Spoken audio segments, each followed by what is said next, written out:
हे दोस्तों, आप सभी का हमारे यूट्यूब चैनल पे स्वागत है। मैं पवन मिश्रा आज आप सबके सामने लाया हूँ CHS 2025 का एंट्रेंस एग्ज़ाम का पेपर, जो कि इसमें हम लोग आज सिर्फ हिंदी को सॉल्व करेंगे। उसके बाद मैं और आपको मैथमेटिक्स, इंग्लिश और जीके भी सॉल्व करवाऊँगा।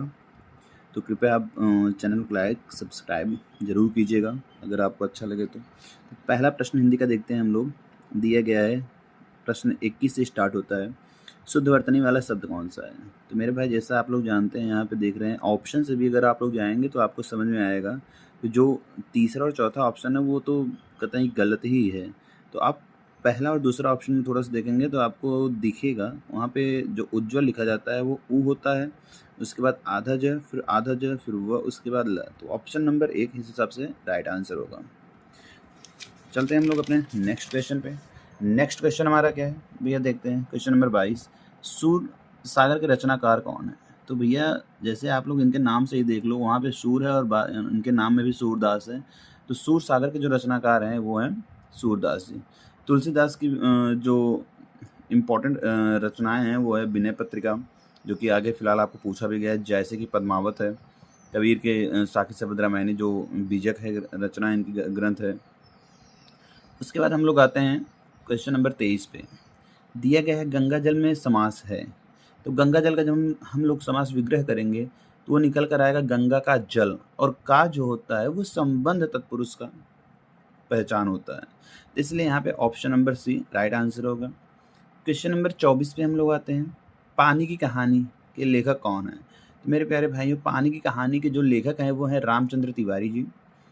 अगला क्वेश्चन, क्वेश्चन नंबर 25 पे, ये थोड़ा स्पीड में करवाया जा रहा है। अगर आपका डिमांड होगा तो इसको और भी क्वेश्चन इस पे हम लोग करवाएंगे। मॉडल पेपर टेस्ट हम लोग करेंगे CHS 2026 के लिए। क्वेश्चन नंबर 25 पे आते हैं। अवधि किस क्षेत्र के आसपास बोली जाती है? मेरे प्यारे भाइयों, अवधि जो है वो प्रयागराज के आसपास, यानी प्रयागराज वाले क्षेत्र में बोली जाती है। क्वेश्चन नंबर 26 पे आते हैं हम लोग। यहाँ पे दिया गया बैठक में प्रत्यय है।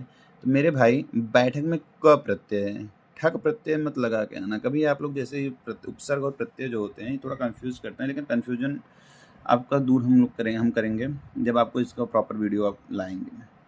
क्वेश्चन नंबर 27 में रस से क्वेश्चन पूछा गया है। रस से वैसे तो बेसिकली 2 क्वेश्चन है, लेकिन पहला वाला क्वेश्चन ये है, करुण रस का स्थायी भाव क्या है? तो करुण रस का जो अस्थायी भाव होता है वो होता है शोक। क्वेश्चन नंबर 28 पे आते हैं भाई। ये मोस्ट इंपॉर्टेंट, थोड़ा सा कंफ्यूजन वाले क्वेश्चन है ये। यह लड़का हमारे विद्यालय का है। वाक्य में यह क्या है? आपको अंडरलाइन दिख रहा होगा, रेखांकित शब्द दिया गया होगा, शब्द पे आप ध्यान देंगे। लड़का हमारे विद्यालय का, इससे आपको कोई मतलब नहीं, सिर्फ आपको रेखांकित पद का परिचय बताना है कि यह क्या है। तो मेरे भाई, यह एक सार्वनामिक विशेषण है। क्या है? सार्वनामिक विशेषण। और विशेषण हम लोग जानते हैं, संज्ञा और सर्वनाम की विशेषता बताने वाले शब्दों को विशेषण कहते हैं। विशेषण 4 प्रकार के होते हैं, इसकी भी प्रॉपर वीडियो बनाई जाएगी। मेरे भाई, अगले क्वेश्चन पे आते हैं, क्वेश्चन नंबर 29 पे। शुद्ध वर्तनी वाला शब्द कौन सा है? तो मेरे भाई, यहाँ पे 4 ऑप्शन दिए, 4 में से एक ही ऑप्शन सही होगा, वो भी ऑप्शन नंबर 1। श होगा, उस पर अनुस्वार होगा, आधा न, य पे आ की मात्रा श। उसके बाद देखो भैया, अभी जब जस्ट हमने आपको बताया कि विनय पत्रिका के रचनाकार कौन है, तो विनय पत्रिका के रचनाकार हैं हमारे तुलसीदास जी। एकदम सरल सरल आंसर दिया गया है, एकदम साफ साफ किताबों में आपको लिखा गया है। अगर आप पढ़ेंगे तो भाई आपको अच्छा रिजल्ट मिलेगा, नहीं पढ़ेंगे तो फिर कोई क्या ही कर सकता है। क्वेश्चन नंबर 31 में आइए। एक क्वेश्चन और आ गया आपके समास से। वनवास में समास है। तो वनवास का जो समास विग्रह होता है मेरे भाई, वो होगा वन में वास। तो में जो होता है वो अधिकरण तत्पुरुष की पहचान होती है। अधिकरण में पर होता है ना, तो वो अधिकरण तत्पुरुष के। Option number 4। क्वेश्चन नंबर 32 पे आते हैं हम लोग। इसमें दिया गया है क्या? मुहावरे का अर्थ। टोपी उछालना मुहावरे का अर्थ क्या है? तो मेरे प्यारे भाइयों, टोपी उछालना मुहावरे का अर्थ होता है बेइज्जती करना, अपमान करना। Option number A. Question number 33 पे आते हैं। पुनर्मुद्रण में उपसर्ग क्या है?